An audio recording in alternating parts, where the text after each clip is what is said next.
দেশের ঝিমিয়ে পড়া ফুটবল হামজা চৌধুরীর আগমনে রীতিমতো জেগে উঠেছে। দিনবদলের পালে লেগেছে হাওয়া। হামজার হাত ধরে খোলা দরজা দিয়ে প্রবেশের অপেক্ষায় রয়েছেন কানাডার সামিত সোম। তাকে নিয়ে বর্তমানে চলছে চর্চা। এর ভেতরে এলো আবার নতুন খবর, জাতীয় দলের হয়ে খেলার সম্ভাবনা রয়েছে ইংলিশ লিগের আরেক ফুটবলারের, নাম তার মিচেল কিউবা।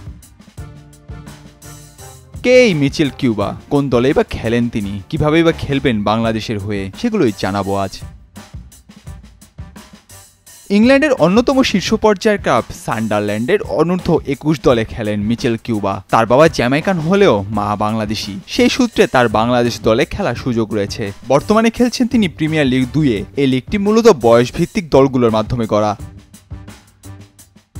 কিউবা মূলত খেলেন সেন্ট্রাল মিডফিল্ডার হিসেবে। ড্রিবলিংয়ে তিনি বেশ পটু, পাসিংয়েও বেশ ভালো। বলা যেতে পারে হামজা চৌধুরীর মতো কিংবা সামিত সোমের পাশাপাশি আরও একজন মিডফিল্ডারকে উড়িয়ে আনছে বাংলাদেশ। তবে কিউবা আরেক পজিশনেও দেখিয়ে আসছেন নিজের জাদু। চলতি বছর যতবারই তিনি মাঠে নেমেছেন তিনি খেলেছেন অ্যাটাকিং মিডফিল্ডার হিসেবে। এমনকি বদলি হিসেবে মাঠে নামা ম্যাচগুলোতে অ্যাটাকিং মিডফিল্ডার হিসেবে খেলতে দেখা গেছে তাকে। সব মিলে পাওয়া তথ্যের ভিত্তিতে ক্যারিয়ারে ৮২% ম্যাচ কিউবা মিচেল খেলেছেন সেন্ট্রাল মিডফিল্ডার হিসেবে, আর ১৮% ম্যাচ খেলেছেন অ্যাটাকিং মিডফিল্ডার হিসেবে।